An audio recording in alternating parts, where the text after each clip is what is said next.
So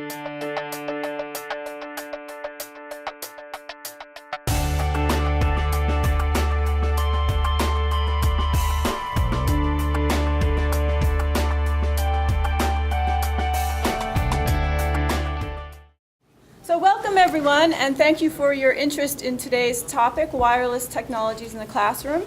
With the widespread availability of wireless internet, laptops and other mobile devices are making their way into college classrooms. Today we will explore the challenges and opportunities wireless technologies play in your classroom, including stories and advice from faculty and students, and wireless policy statements for your syllabus, and strategies you can incorporate into your teaching that will help you manage wireless technologies in the classroom, including, So today's seminar is aligned to the University Learning Proficiency Social Intelligence, which is an ability to work effectively with others, manage interactions, and act ethically. The agenda is as follows. Carrie Bulger, here, moderator. She'll give an introduction to back channeling and kind of the rules of the road. Ron Heiferman and Antonetta Vank and her students, which she will introduce as part of her presentation. I'd like to thank our moderator and panelists and students in advance. And Carrie, feel free to get us started. Well, my role, I think, is to mostly keep time, but I am also going to keep track of what you see up there, the back channel. And who's familiar with the back channel? Okay, so many people are not. A back channel is a live online discussion of essentially what's happening right in front of you. At some places, Twitter is used to conduct a back channel. Here we're going to use Adobe, and if you'd like to log into the back channel, here's how to do it.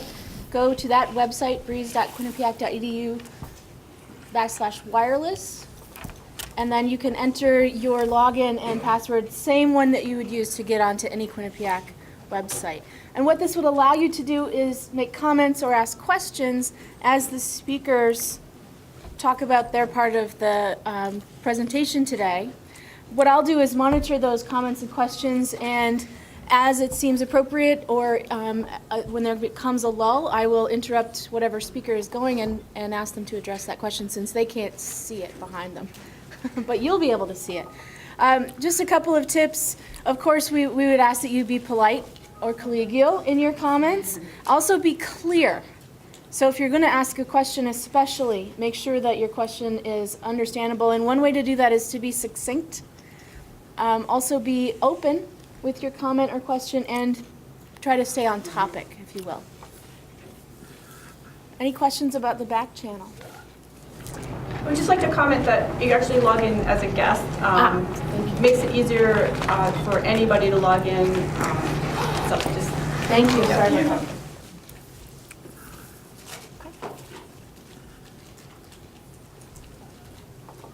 Then I think we're going to start with Ron.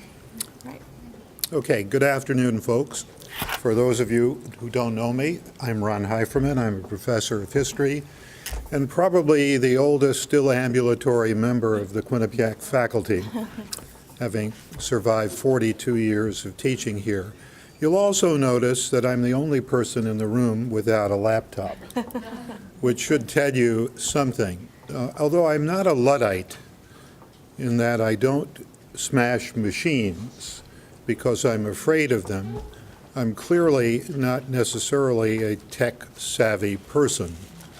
I think people of my age, certainly faculty members of my age, should each have a 6-year-old graduate assistant or somebody with the capabilities of assisting. And I dare say that over the years, like many of my colleagues, I've had to accommodate myself to the rapid changes in terms of technology and its use in the classroom. I'll share just one anecdote with you, which reminds me of the need to be humble in terms of a faculty member. Not long ago, I had a problem with my laptop and some files on the laptop and called the help desk, the help desk dispatched a very nice young person who happened to have been a former student. She was able to resolve the problem in relatively short order. But since I didn't follow her easily, I asked her to repeat what she had told me and to speak more slowly. She turned to me rather chagrined and said, "Well, Professor H., now you know how I felt when I was in your class." Now, all of us who encounter technology in the classroom have both positive and negative reactions to it. So I'm going to address myself to the use of laptops and what they are good for and perhaps what they are not good for. Let me start with the negative as opposed to the positive. And I'm sure this is no revelation for any of you in this room. I do a lot of observation of classes for faculty in my department, and even more so for junior faculty in other departments sitting on DECs. And generally, if I observe a class, I try to sit at the back of the room, in part so that I'm not getting in the way of the instructor or perhaps distracting the student, and in part also because I have a good vision, a good view of what's going on. Last semester in room 119, just across the way, I was sitting in a class of 25 students, sitting at the back of the room in an elevated position. And I would say of the 19 or 20 students, at least 8 I observed were surfing the web. And one student whom I knew very well was shopping for shoes and boots. Now, I wouldn't say anything to her after the class, not my place to embarrass the student, although I did speak with the instructor relative to my observation. But I happened to run into the young woman a few days later over at the CAF, and I asked her if she had bought those boots that she was thinking of. And she was incredulous. "How did you know?" I said, "I knew because I was watching you over a 30-minute period." And let me make a suggestion. It's not so much that it's disrespectful, but rather that for the tens of thousands of dollars that you're paying for your tuition, room, and board, you could buy hundreds of pairs of shoes and boots. And so you really need to make the choice. All of you, students and faculty, know that this happens. And I don't mean to be critical of students, because frankly, I see it happening at meetings with my peers who seem obsessed with looking at their laptops or looking at their smartphones to see what new message has come in over the last 3 minutes and 25 seconds. In some respects, this kind of distraction really is detrimental to learning. And the fact that we have access to information all of the time doesn't necessarily mean it's a good thing. Up until 2 years ago, I had a wooden cell phone, meaning I wanted to look as if I had a smartphone, but I really didn't want to bother with it. But what about the good part of the use of the technology in the classroom? My field is history.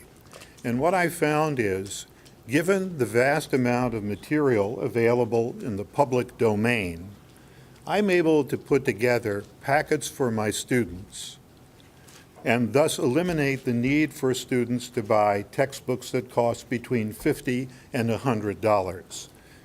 In other words, books of primary sources and documents which have long been in the public domain, which means that we don't have to pay royalties to Macmillan or Wiley, but we can do it ourselves.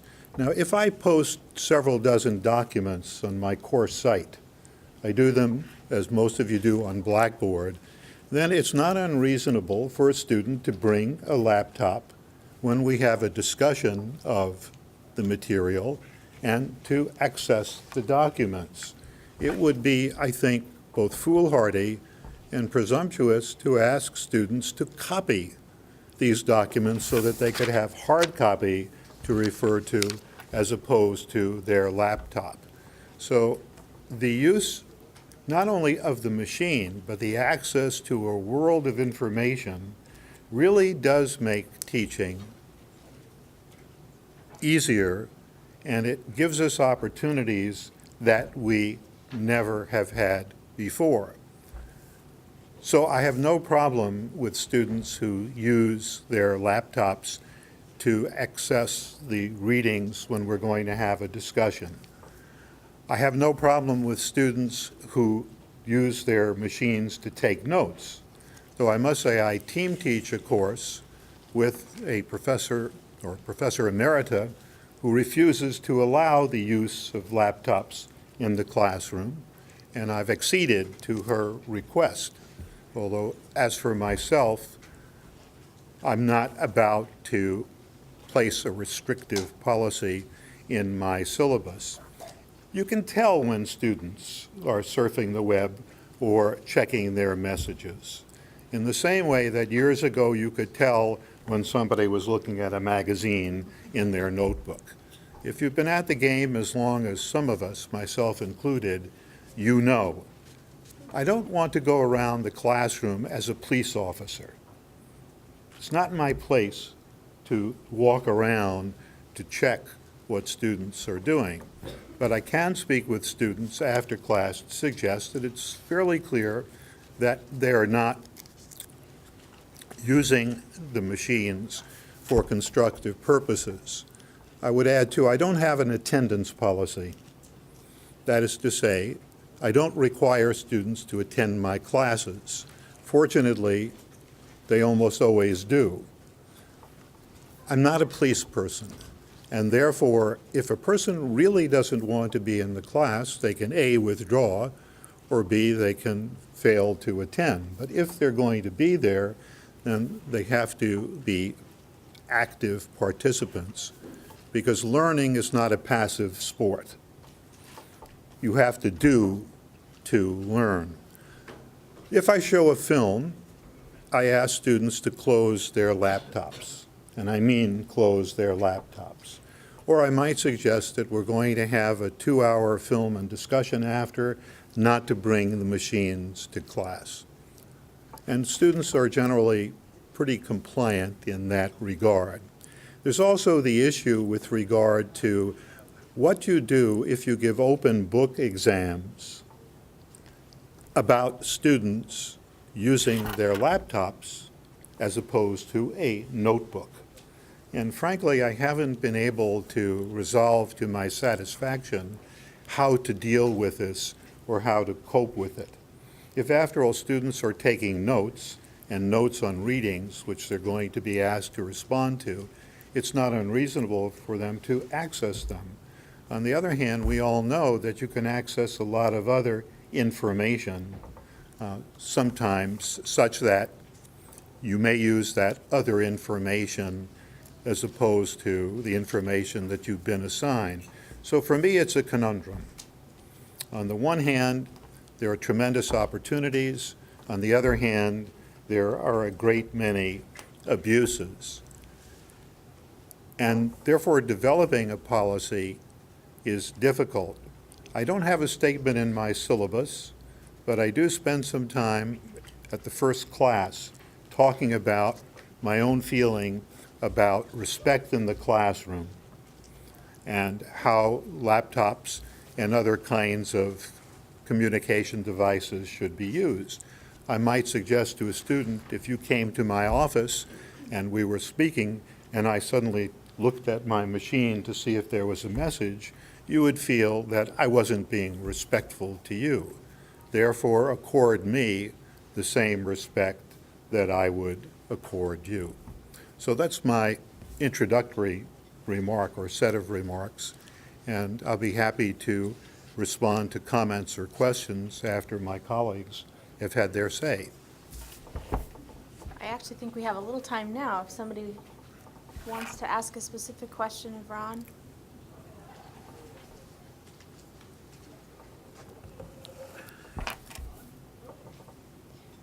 Go ahead, David. Have you ever encountered any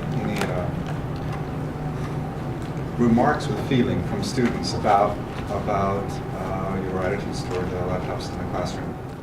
Not really, because I for one thing, personally, even if I had a reservation about an individual student doing something, it's my policy never to embarrass a student in class.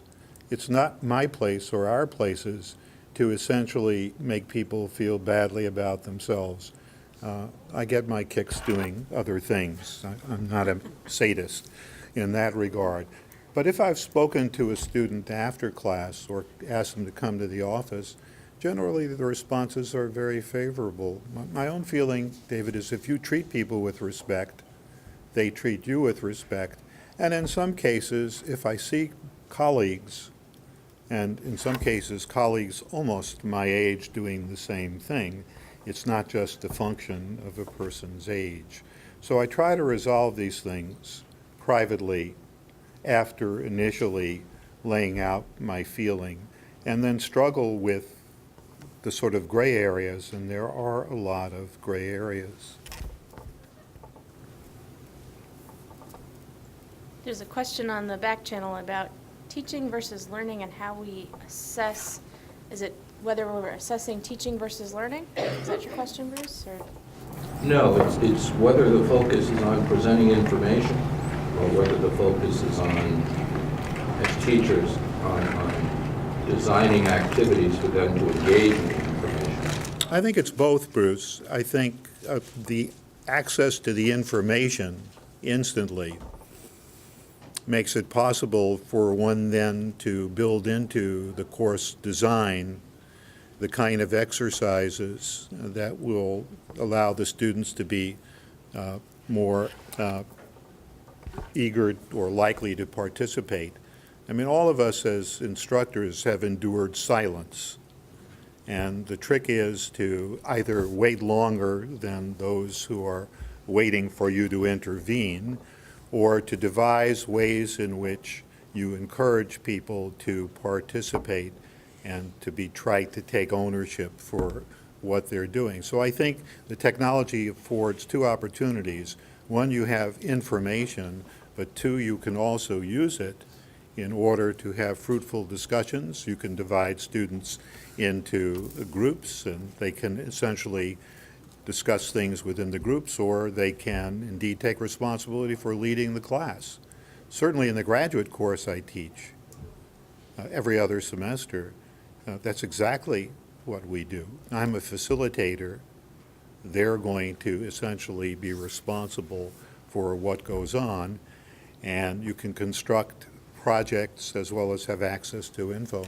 Yeah, I've observed the same thing you have over here in these rooms as a senior faculty member watching junior faculty perform as part of the evaluation process. And with me, it's always a question of what are you having the students do in class? If you walk, it's a pedagogical issue, as you very well pointed out. If you walk in and think that you're going to present information for 50 to 75 minutes to this generation, and they're going to sit there and follow you, I think we're all mistaken if we simply do that. I know even professionally, if I go to a conference, unless that speaker is absolutely fantastic, I'm not going to sit there and listen to them for that long. I'm going to be doing other things too. So sometimes I think it's an expectation question, and it's what have we been taught pedagogically. I think over time that evolves. You pointed that out very well.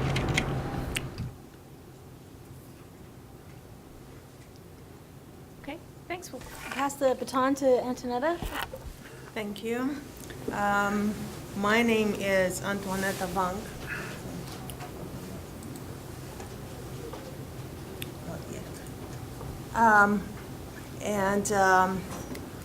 I'm a assistant professor in the Department of Public Relations. I am here today to talk about the benefits of using technology in the classroom, and I do believe that technology in the classroom, from chalkboard to PowerPoints, in fact, impacts teaching and the learning process. But I also believe that on its own, technology, wireless technology, will not guarantee a good classroom experience. So I find it useful and to have a great potential if I use it in a combination of sorts. So today I will primarily talk about my experience with technology in the classroom. And since I'm constantly seeking feedback from my students, I invited today 3 of my students, and they are Bianca Simboli, and she is in fact our Public Relations Society, Student Society, Quinnipiac chapter liaison for our campus.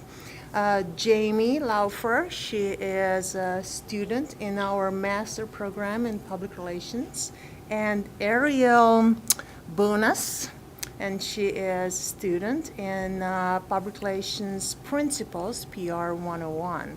So hopefully together we can portray how we use technology in the classroom. And of course, Jamie and Ariel can't say anything bad because they're in my classroom right now. But Bianca is off the hook, so we'll see.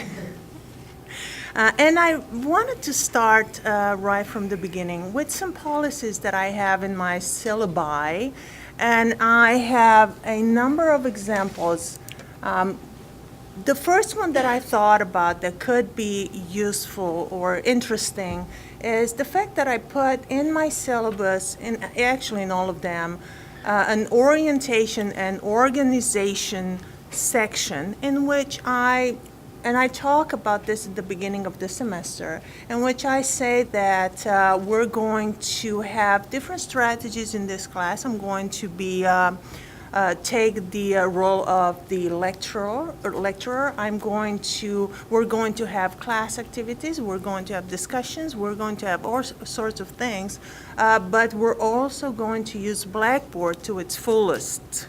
And I do say that with confidence, because everything has to happen on Blackboard. In class, we have discussions and presentations, include group activities and all that, but everything else, it's on Blackboard. It's the record for my classes. And students have to go online constantly to check their progress in class. They have lots of documents and materials on Blackboard, and everything actually happens on Blackboard, and I will go on to talk about that. Of course, and this is an example from MSS 101, which I believe everybody has to take, and from last semester. And they're free to use laptops. Not all of them do, by the way, but they're free to use laptops to take notes. But I do tell them, and I have policies that, and I make sure that I let them know that I realize when they're not doing classwork, when they're typing fast, during the video clips, they're still typing. While I'm talking to them, they're still looking in their laptops, and I constantly let them know that I still remember those years and I know what they're doing. So yeah. Another policy that, two in fact, and the first one is from this semester in Principles of Public Relations. If they're using laptops, they have to sit in front of the class. However, I find myself breaking this a lot. And of course, the use of cell phones is prohibited. Again, I find myself breaking this a lot, and I have a good explanation for that. If everybody is using their laptops, there's no way they can all sit in front of the class. There's no way. If they don't have their laptop with them, and we have to hop online and to look for internet articles in our library databases, which we do a lot, and they have their BlackBerry with them, or any type of gadget, they do so on their cell phone. So these are the two policies that I break a lot. And I don't like to talk a lot by myself, and I really wanted to open the room for a discussion. And I wanted to ask you, In fact, even though we have the back channel and you can post questions and comments, I wanted to pose this open question, and I want to learn. So I wanted to see if you have any other policies that we can use, that I can use. I try to improve myself all the time. And if you see the use of computer, if you would have any type of recommendation of how we can ask our students not to use their laptops, or at least to put it in the syllabi, because we're in the policy statement section right now. So, 2 questions in one. I always envision that in my dream world when everybody has the laptops, we have mirrors on the back of the classroom, like in the store, so you can actually see what they are doing. You don't have to guess. And I thought that by now we would catch up and there would be a mirror in every classroom, but unfortunately not. I always joke with students at the beginning, saying that if I catch somebody with the cell phone, I will make a long distance call to Poland. So this, I don't know if this really cuts the use of the phones, but kind of, they usually remember that. That's a good policy. Yes, thank you. In Theater Hall 128, the Interactive Digital Design Lab, we have virtual mirrors insofar as we have Apple Remote Desktop, and it allows us to not only look at each student's workstation, but we can also display it on the projector. Now, I don't think any of us use it, at least to my knowledge, as a surveillance device, but rather we use it as part of the educational process. And most often would be for presentation of student projects. But at times when students are working on tutorials, and we may go through a tutorial demonstration together, when a student gets in trouble, it's sometimes very useful because it's a teachable moment that you can share with the entire classroom.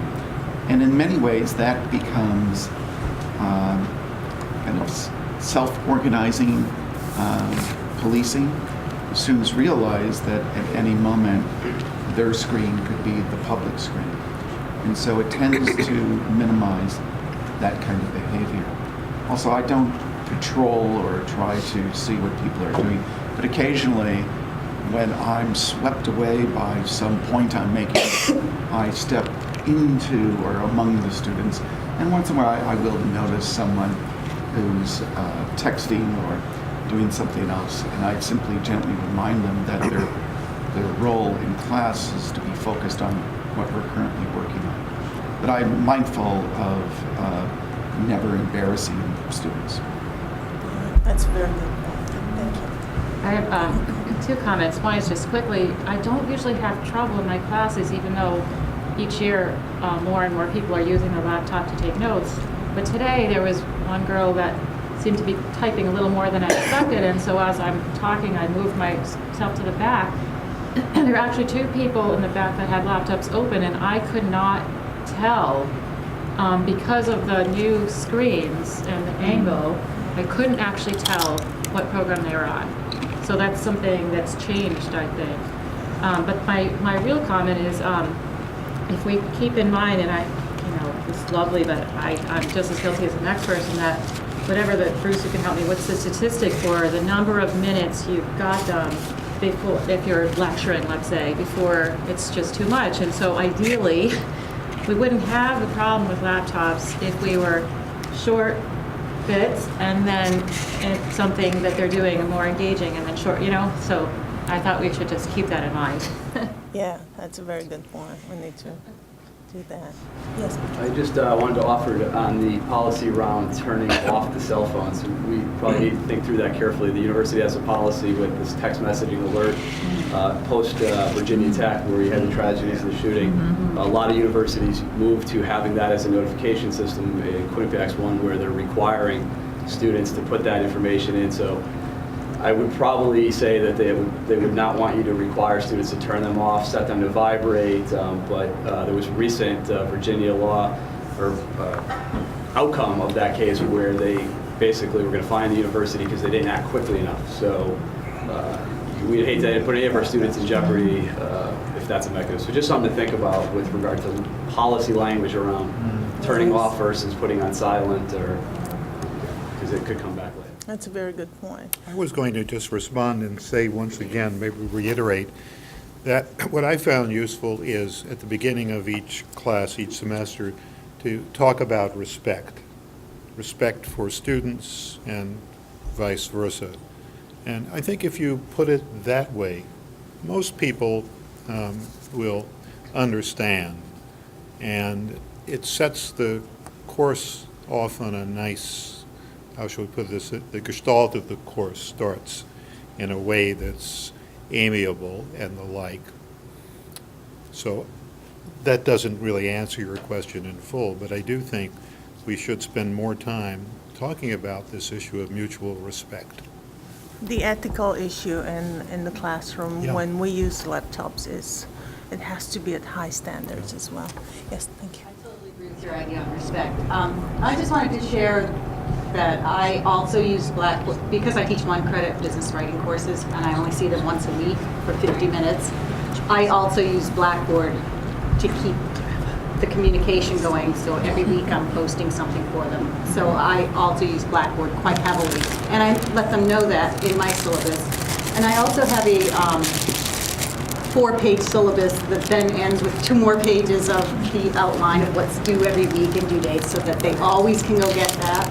But then the very first week of class, I in an attempt to have them read my syllabus that I spent many hours putting together for their convenience, I have them write me a contract for the syllabus as our class procedures, and it has my statement on technology, and just to share one of the humorous ones that came back to me was, I understand this, that, and the other thing about how the course operates.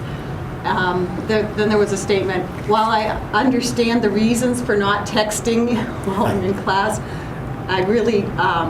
while I would really like to be able to text my friends while I'm in class, I understand the reasons for this rule. So they do understand, and it's a matter of being clear about, they're going to push, they're going to do what they're allowed to do to some respects. And then, I don't have the same problem that maybe some of you are having. I think you can respect the student and demand respect in return by, if I've let you know that I expect that there's not going to be things like texting going on in my class, and you do it, I really don't have a problem embarrassing that student by calling them on it right there in class in front of their peers. I don't think that's disrespectful. It may be embarrassing, but if it embarrasses them, then maybe they shouldn't be breaking the rules when they're in my class. I don't think it's disrespectful to call students on their behavior if they're doing something that's contrary to what you've agreed to as classroom rules at the beginning of the class. Yeah, that's a very good point, and I do believe, and I have this, I always keep this in mind, that students are allowed to fail the class if they want to do so. So they're allowed to do it. So There's actually, before we move on, there's a request to hear some student opinion on the policy statement issue, or maybe suggestions on policy statements. I don't see the policy as a problem whatsoever. As a grad student, I understand that there's going to be rules. There's rules in the workplace, there's rules in the classroom, and I just don't find it a problem to put my cell phone down. I mean, maybe it's because I'm paying for my education at this point, but I want to get my money's worth. So I don't have a problem with any of the policies about the cell phone use. And I have had instances where there's been emergencies, and I've asked my teacher if I can keep my cell phone on the desk, and that hasn't been a problem. So besides that, I don't mind just turning it off and paying attention.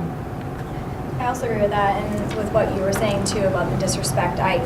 I personally would not feel disrespected if a professor called me out on doing something other than learning. I do think if the professor states it clearly enough that that's what the rules are, and if I were to break it, then they should have every right to call me out on that in front of class, and I don't see an issue with that as a student.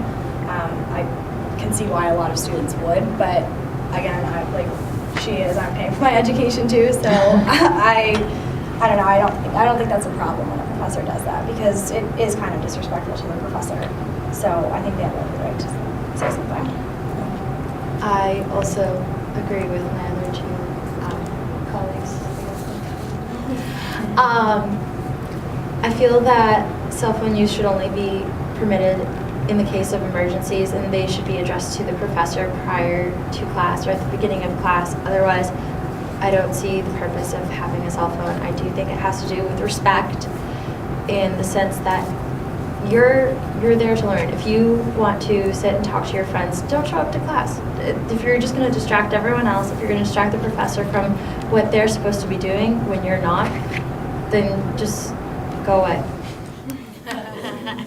So it's a distraction thing more than anything for everybody that's around you. That's a good point.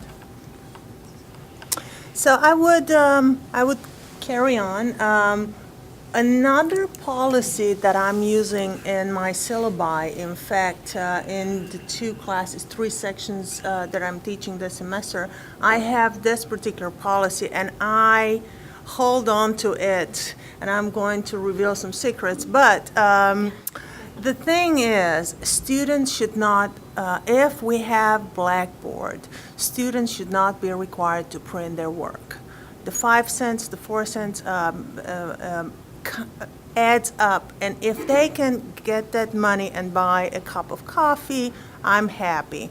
So one of the things that I'm doing with assignments is, and the reason I do it this way is because, and here's the secret, is because that on Grade Book that we have, Grade Center that we have on Blackboard, we actually can open the documents that they upload, and we can read, and we can make notes. And I actually sometimes, with my grad students most of the time, I make comments and I send back, or I make comments for myself on Grade Center and comments for myself. And when I open the Grade Center at the end of this semester, and I want to put the grade in for the entire semester, I can see all my notes, not only for the student, but for myself, for participation, for everything that I can think of, and all the notes that I make are available to me. I don't like to print a lot of material and have stacks on paper.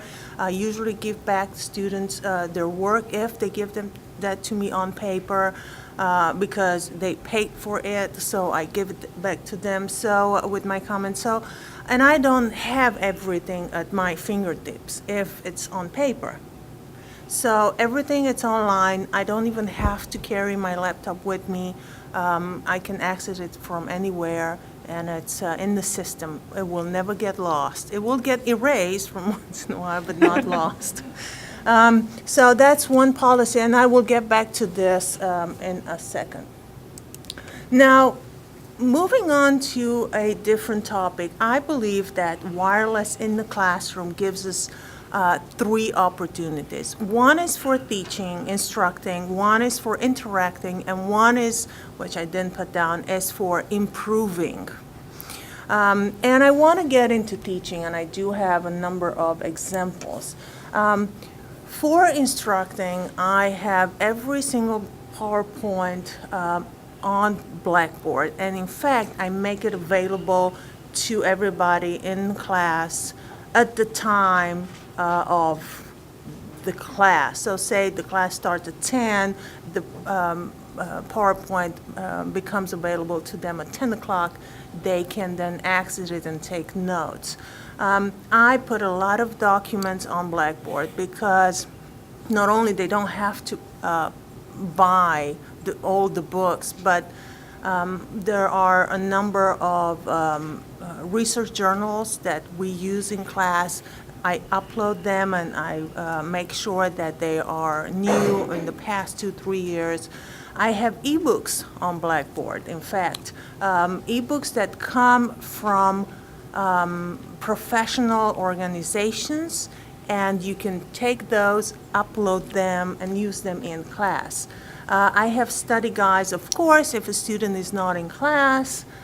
There's no excuse you didn't have the study guide, it's on Blackboard. Handouts are on Blackboard, everything is on Blackboard, so they don't have to carry everything with them if they bring their laptop or their cell phone for that matter. It's all available at their fingertips. Now, a new thing that I did this semester, and Jamie can maybe give us her opinion on that. Monday, we had our first guest speakers via Skype.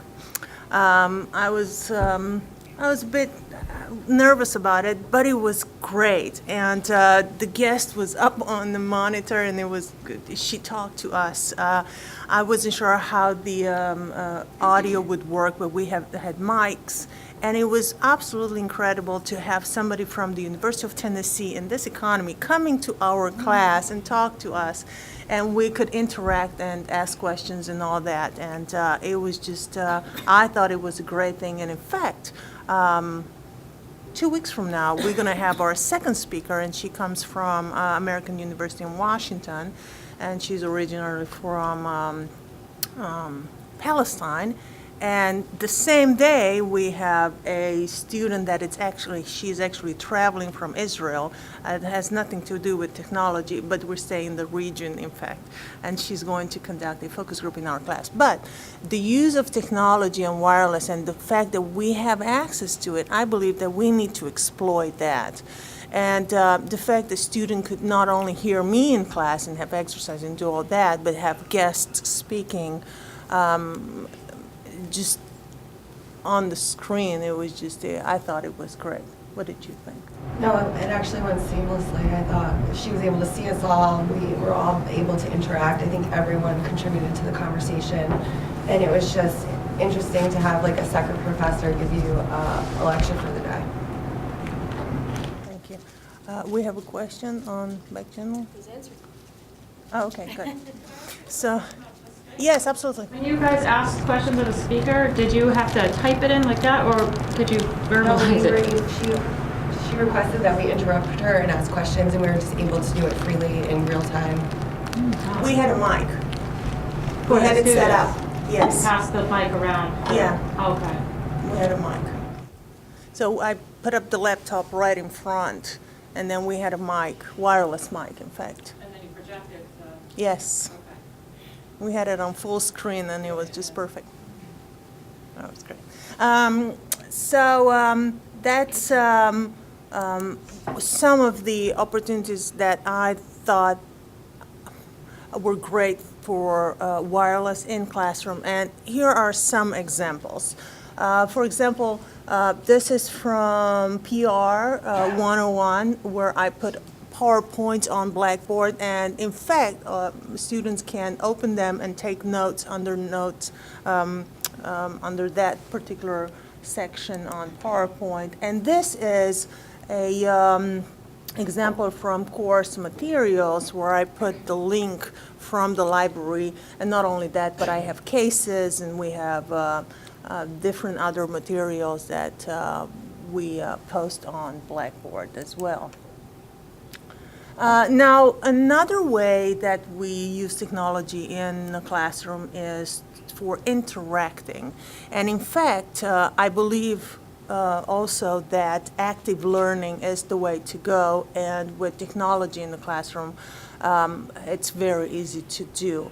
So what tends to happen in my classes is that I will have 25, 30 students, and we will work on different case studies or scenarios, and we will work in teams, and I will be in one part of the class, and I will help them, and then on the other part of the class, which happened just Wednesday, another team will work on a different project, on the same project, and they will don't know how to put a questionnaire up on SurveyMonkey because we conducted primary research.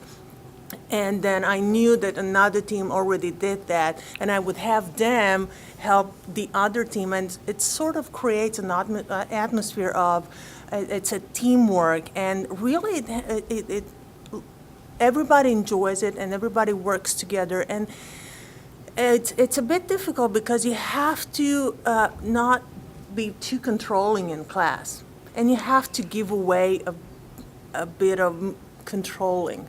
And I like it. And I like the fact that everybody takes responsibilities, and I can monitor that because I know that they're putting that thing up on SurveyMonkey because I received those surveys, some of them. And then I know that when we work on project, one way to monitor different project and discussions in classes, I will ask a team who is going to be your spokesperson in the team, and they will present, and somebody will be the editor, and they'll take notes, and at the end of class, they'll put their case activity up. And in fact, I have an example for that. And that's how it looks. They send me their work, and I upload it on Blackboard, and everybody can see what everybody did in that particular time frame in class. Another way that we're doing it is when students work on their projects, and in fact this happened in MSS, which is this example in MSS, but also in public relations, international public relations and upper level seminar course. They work on their team project in class and outside class, and they upload their work on Blackboard. And in fact, these PowerPoints are created by students, but they then become exam material, so everybody can have access to that. And I believe Bianca could make a point in that. All right, so before I move any, okay. I see that we have, Just a comment from Janice. okay. Several of you have mentioned, two of you so far have mentioned using full textbooks. The library just added eBrary, which is 52,000 titles. I mean, I really hope that people start using this in Blackboard. And there's another, but I'm drawing a blank on the name. Which one? It's EBL, but we haven't quite gotten the connectivity to that yet. So there's a second one coming. I was thinking about you watching me messing around on my computer, ready to bust me for buying shoes, but honest, I was finding the information on that. So check it out. It's under our database list, and very powerful, and I think is going to revolutionize the way people teach in terms of being able to offer. You don't have to troll around and look for public domain anymore. Yeah. We've got it. That's a great thing. So I move forward. I think that using wireless in the classroom has great opportunities for students. And that's only my impression from going to classes and interacting with students, and from the feedback that I have. And I will ask our guests to give their opinion in a second. So what I believe it's a great thing for them, or so I learned, that they love to have their study guides and handouts posted on Blackboard. They love the paperless assignment, and in fact, the second week of classes, what I did this semester when I first introduced this was to give a homework. And I said that should be submitted on Blackboard by the deadline, and sure enough, a quarter of them or so brought me their homework on paper. So that was more or less an exercise of how to submit, because it was no points, but it was just an exercise how to submit their homework on Blackboard. And of course, the online exams, which I do confidently, and Bianca can talk about that, the Facebook and Twitter, we do that a lot. In fact, Ariel has an example here where she took notes on Facebook so everybody in her group could see them. I believe one person was missing from your group. Google Documents, everybody has access to work on their team project at the same time on that same document. Research and electronic database in our library, and we do so a lot. We use that a lot. We, in fact, if we don't have that in the library. Before the semester, I go online and I check that. And I require I request through internal library all the articles that we don't have access to, and I post them on Blackboard, so then students have access to that as well. So I wanted to show you some examples that are left on my Blackboard. Good and bad examples. You see it starts on number 3 because they already had the first and the second. This is from Principles 101 this semester, and then this is from the grad course where students have to upload their work. Now, these links, they disappear with the deadline. So if students don't upload their work, that's that. So.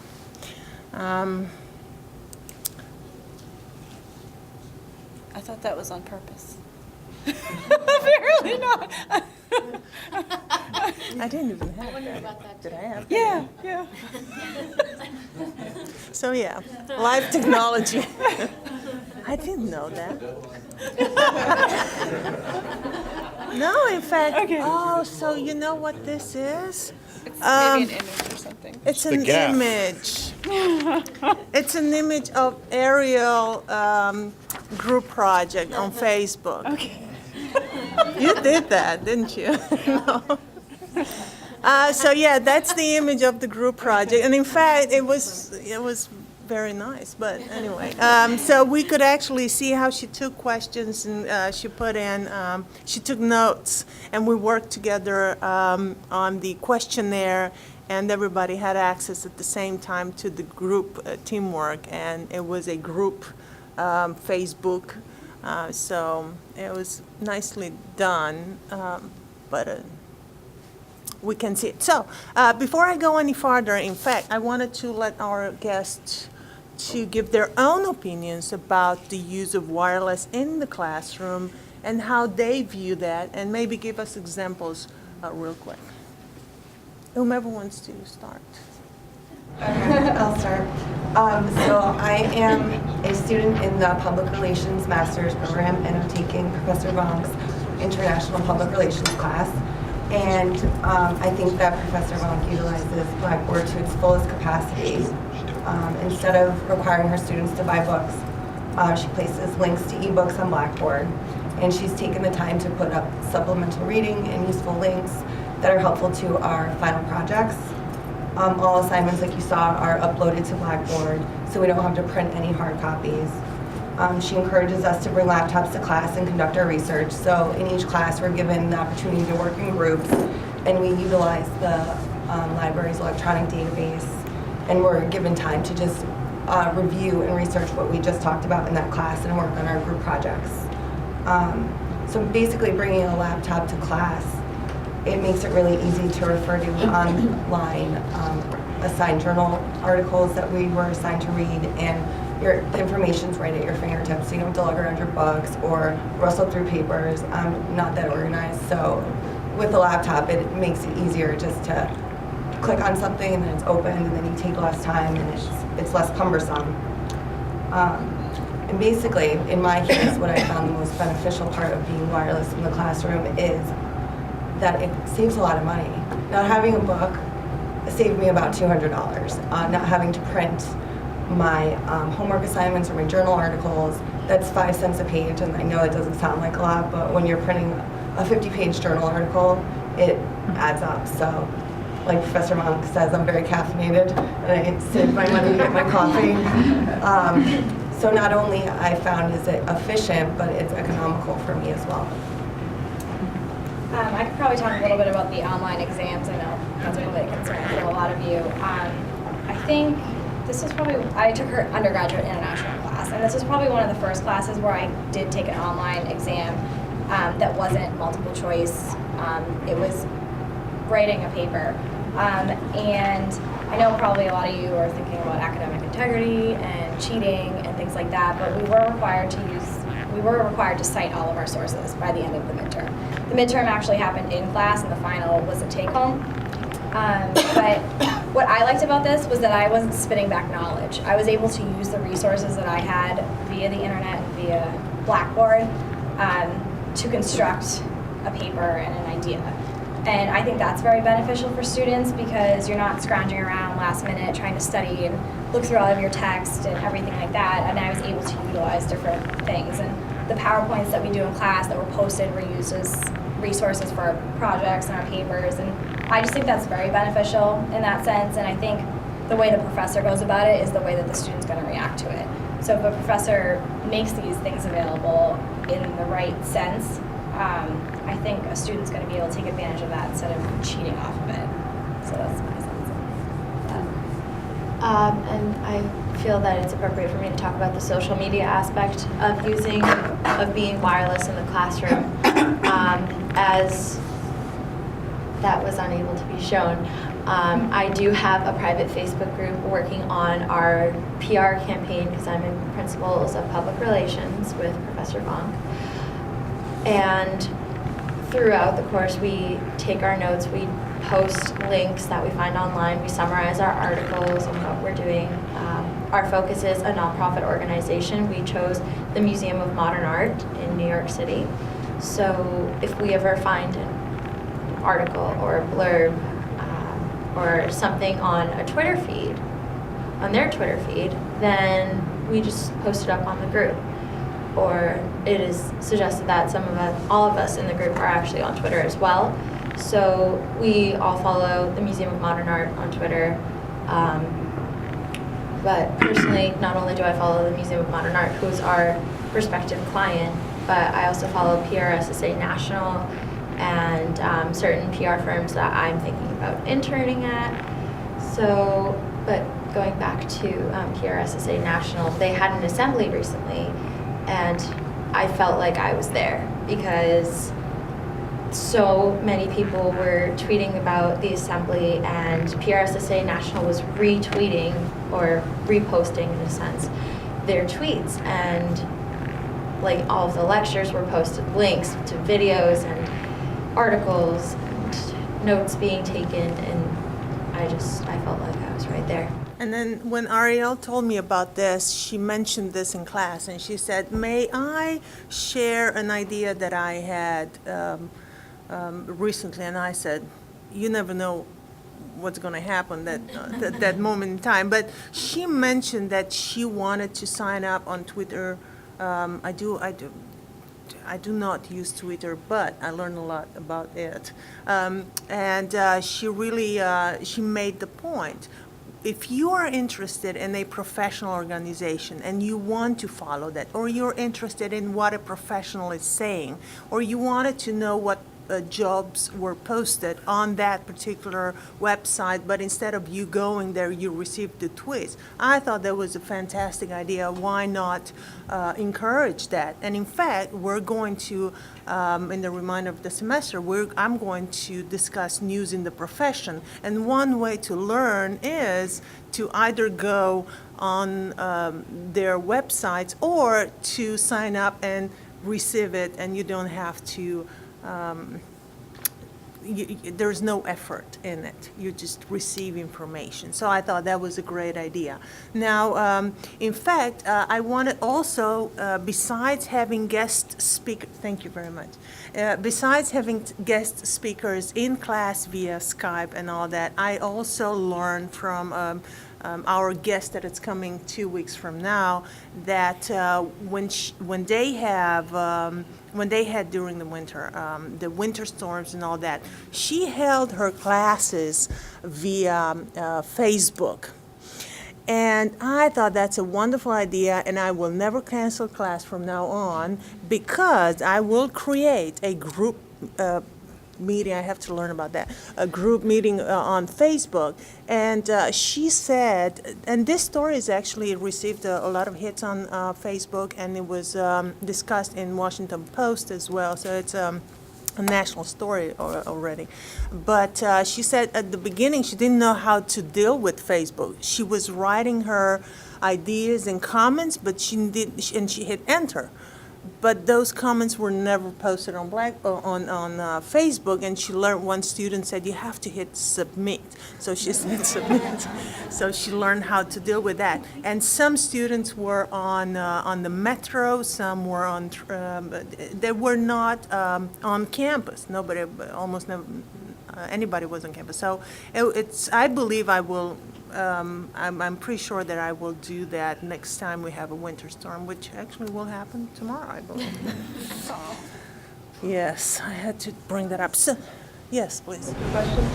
One of the issues we have with students with posting so much on Blackboard is that they don't remember to save these resources. So when they go out on their field experiences, they don't have the resources anymore, and they need them for their continued professional. You have to revisit things later on in your career, and to get them into the habit of remembering to, I mean, they don't remember to save syllabi, and then they have to prove when they go for licensure that they took these courses, and then they're writing to us about, can I have the syllabus? And so I think we have to socialize students in terms of what to do with materials that are posted for classes, because they need books.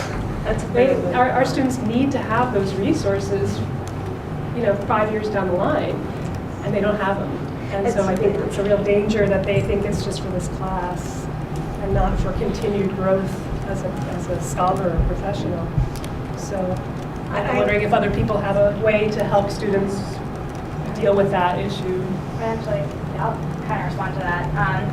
I know a lot of times there's discussion boards that you can post to where you can't save the work, but if you have a link set up, you actually have to browse your files to save it. So if you set up your Blackboard like that, then the student has to save the file to their computer before they can upload it. So that's a way to kind of save it. But I also have noticed in some classes that some professors will put the syllabus on Blackboard, but then not utilize Blackboard at all. So it becomes hard for the student to get into a routine of using it when the entire site's not being utilized by that course. So you forget to go on it, you forget to check it, you only check it for an assignment, or you expect the teacher to say something. So I think in that sense, Blackboard can fail in some cases within a class. And I think if you can utilize it and get students using it all the time like we do in our classes, it becomes a great resource. And I know I've taken stuff off of it and saved it and downloaded it because it's the only place where it's been. Right. So. Well, I think that may be an issue with e-textbooks in general, isn't it? I think some of the ones I've looked at, you only have the textbook for a certain number of months, right? You have it for 6 months and then it goes away. Unless it's an open textbook. Right. That's if you rent. There's usually options to rent or buy. No. If you buy an e-book from the QU bookstore, you only have it from some publishers for a certain amount of time. Yeah. I guess it's something that students don't recognize, and I don't mean to generalize all students, but the importance of material for future growth and continued learning. That you need that book.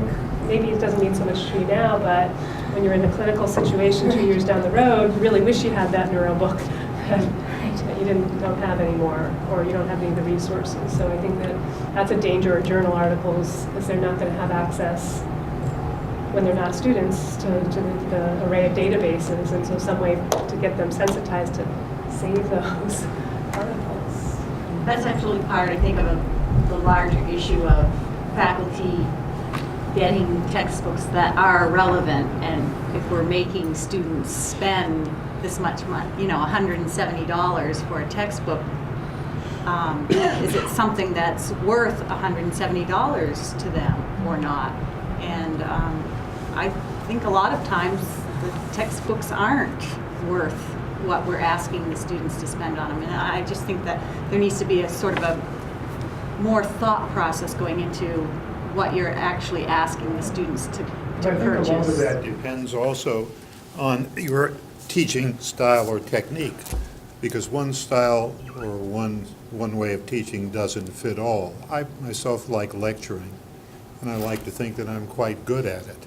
So in my classes, I don't assign a narrative text in my history classes. Essentially, if I have 2 classes a week, one of them at least is a lecture. rather than have the students purchase an expensive text. And history text, while certainly far less costly than texts in the basic sciences or mathematics or specialized fields, can still run $50 to $100. So if you're doing a fair amount of lecturing, you can bypass certain texts altogether. Again, depends on your discipline and what they're going to be used for. And then you can assign memoirs, primary sources, etc., trade books, which tend to be much cheaper than textbooks. There's another point that I'd like to raise as an issue. As an author with a recently published book as of February 15th, the publisher and I have a contract so that it can be purchased electronically. But part of the problem with that is that, quite frankly, the royalties you get on a $10 or $12 ebook are pittance compared to what you would get in terms of a hard copy text.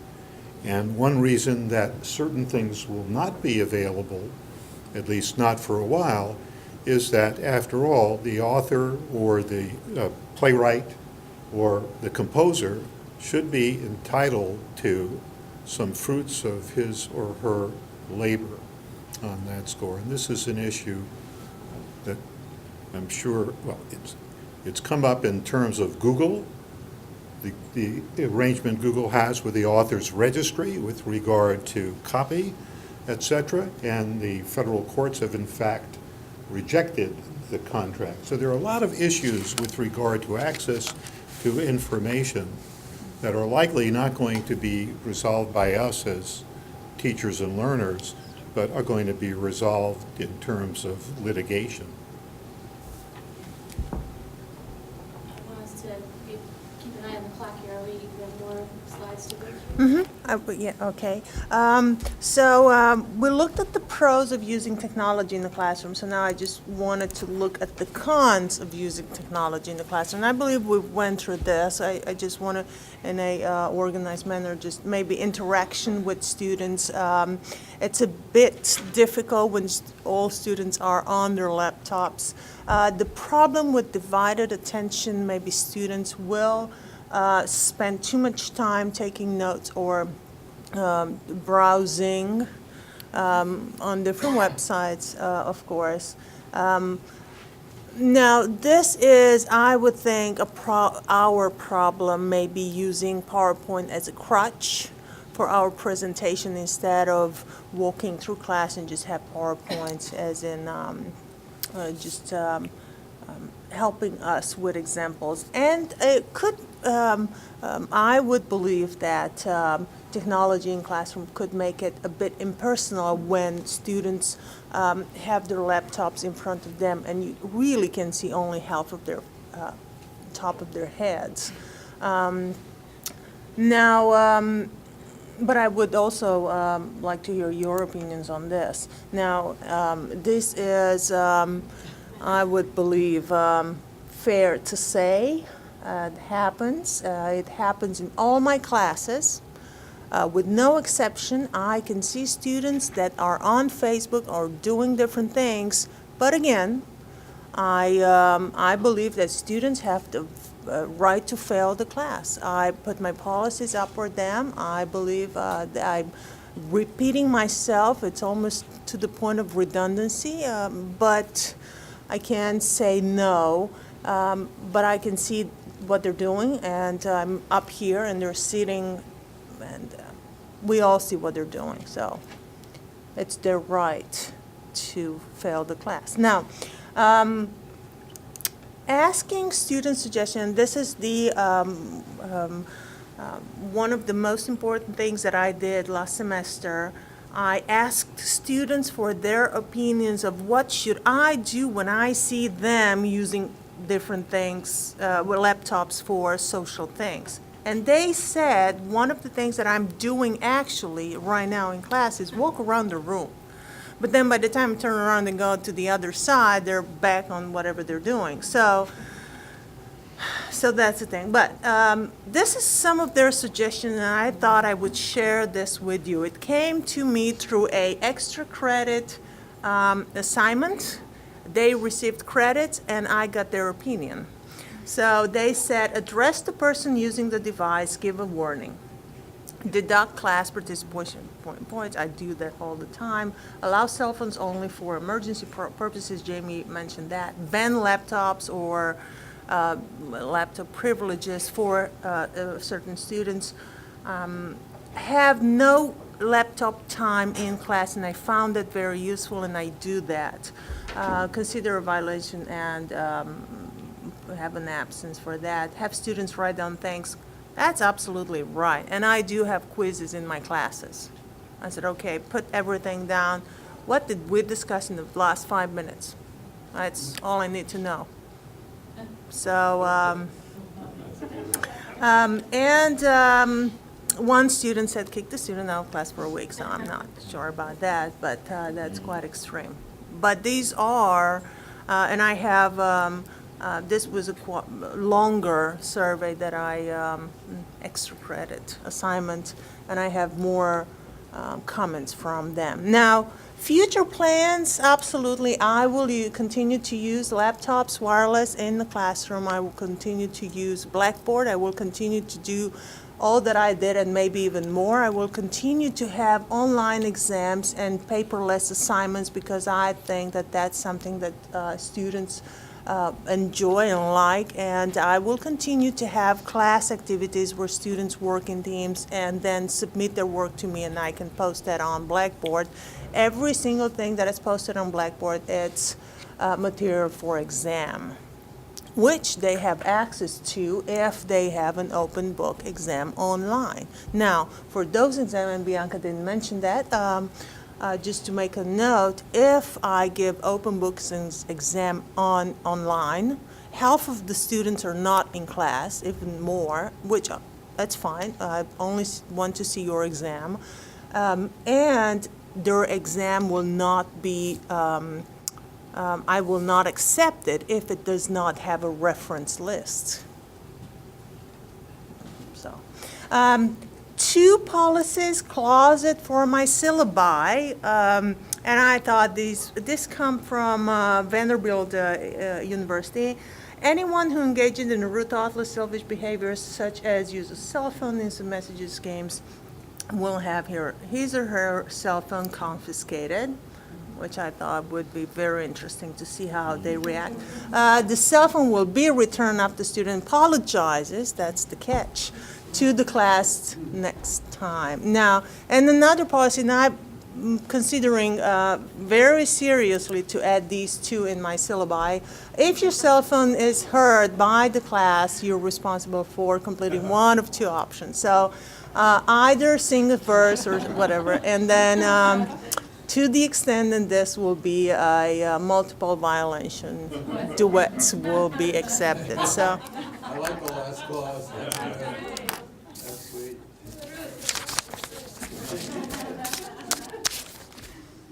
Thank you. Very nice, guys. It's time. Okay. Thank you, everybody. Thank you. Thank you.